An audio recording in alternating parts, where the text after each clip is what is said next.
And in fact, on that point, we're going to talk to Ilan Berman, Vice President of the American Foreign Policy Council, author of a new book, Implosion, The End of Russia and What It Means for America. Also, a noted expert on the Middle East. So what better person to have with us today? Mr. Berman, how are you?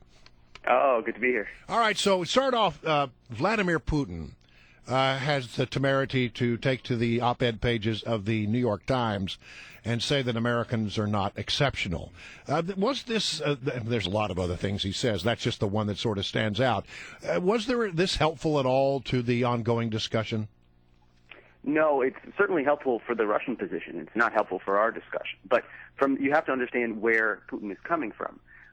For the Kremlin, preserving the Assad regime in Syria and making sure it remains in power has been a key priority for a long time.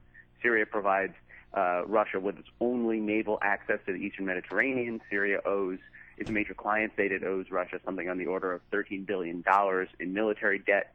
So making sure that Assad stays in power, as President Putin has through his new plan, is really something of a cardinal priority for the Kremlin. And this op-ed is just the icing on the cake. It's him going beyond the president, going beyond the policymaking elite, and talking to the American people and explaining why intervention in Syria is really a bad idea. He says, one of the things he says is that this has got to go through the UN Security Council. There's an obvious reason why he wants that, because all he's got to do is say "niet," and it all comes to a grinding halt.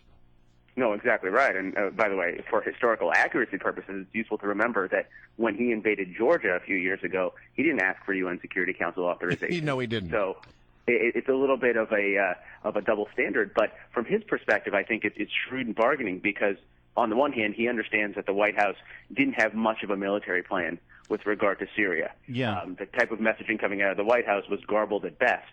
And so they were eager to seize, as you saw from the president's speech on Tuesday, eager to seize upon this out that he had provided them. And second of all, he understands, I think, the American electorate fairly well, and he understands that intervention in Syria after Iraq, after Afghanistan, is a pretty unpopular idea. And so he is taking those two things, and he is combining something into a potent brew that elevates his status. It's a backhanded slap at the White House, frankly, but it's also one that I think resonates very well. Mr. Berman, I have a question, but it's based on a premise, and I first got to run the premise by you really quickly. I mean, it appears many observers are saying that Putin sort of threw Obama a lifeline here. Is it fair to say that with regard to this mess in Syria and the way it's playing out, President Obama needs Vladimir Putin right now?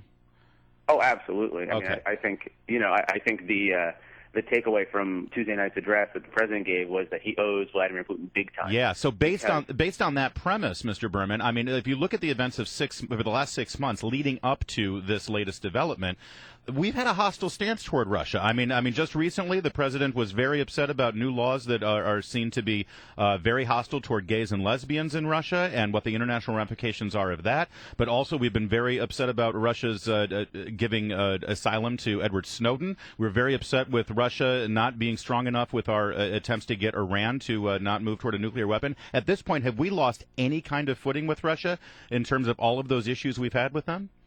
Well, I think, quite frankly, that assumes that we had some footing to begin with. And it's not at all clear to me that the administration's reset policy, which was the centerpiece of foreign policy during the first term. That would be Secretary of State Hillary Clinton's policy toward Russia, right? No, correct.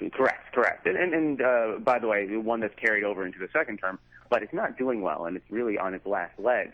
What you had right before Russia's bailout of President Obama's Syria policy was the possibility, at least, that the administration would take a step back, would look at all these things in which Russia is behaving badly, because Russia is behaving badly on Iran, on Syria, on Snowden, and on a myriad other issues, and say, you know what, our policy hasn't been working, we need to recalibrate policy, we need to take a step back, we need to treat the Russians the way they're treating us.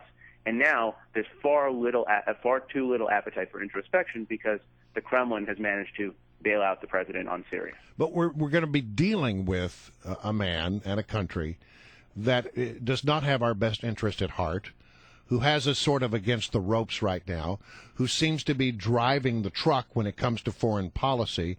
Are these people that, given our past relationship and all the things you say, as you say, they're often bad actors in the world, is this somebody we want to be doing business with, or do we just not have a choice? No, not at all. And to put a finer point on it, there's that old political saw that when you have trouble at home, you go abroad. So a lot of what Putin is doing internationally is a reflection of the fact that he's in real trouble at home. His popularity, contrary to the popular media, is in the dumps. The latest survey had him polling at something like 34% popularity. Wow. He has huge demographic and social and economic issues at home, and he's losing on a number of fronts. Hence the title of my book. The End of Russia may not be the end of Russia in total, but it's certainly the end of Russia, or about to be the end of Russia as we know it. Putin's Russia is fast becoming an endangered species. Our guest is Ilan Berman, and yes, his new book is called Implosion, The End of Russia and What It Means for America. Also, he's the vice president of the American Foreign Policy Council. And Mr. Berman, I got to ask this. A year ago right now, we were in the middle of a presidential campaign. We were between the conventions. We were leading up to the first debate. And candidate Mitt Romney for the Republicans, he was criticizing the Obama administration's handling of Russia, and he called Russia our greatest geopolitical adversary. And he was mocked by the administration and by really smart guys in Washington who know much better than Governor Mitt Romney. Here we are a year later. Was Romney right? Well, what's that old saying that he who laughs last laughs longest? I mean, I think Romney's looking at this, and he has to be thinking that his skepticism about Russian intentions, his wariness over Russia's geopolitical maneuvering, is pretty justified. The administration is getting outclassed by the Russians on Middle East policy, and with the op-ed that you saw and you can see on the pages of the New York Times today, is just the icing on the cake. Putin has gone beyond simply dealing with the White House. Now he's outmaneuvering the president in the sphere of public opinion in the United States. He is laughing long, but it's in Massachusetts. That's just pointing out. Yeah, fair point. Look, I read this morning that the Russians have sent in a ship killer ship.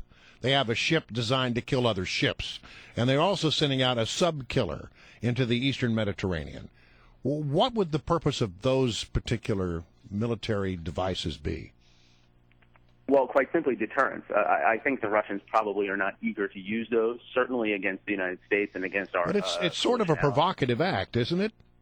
Well, it is, on the one hand. On the other hand, what it is the insurance policy that's going to bolster the Russian president's disarmament plan for Syria. Because after all, if the White House isn't eager to intervene militarily in Syria, there is a diplomatic out, and there's a possibility that we're going to engage in fire with the Russians if we go the other route. Yeah. Then all of the political gravity goes towards diplomacy, goes towards engagement. I think it's prudent maneuvering to backstop a political agenda that the Russian president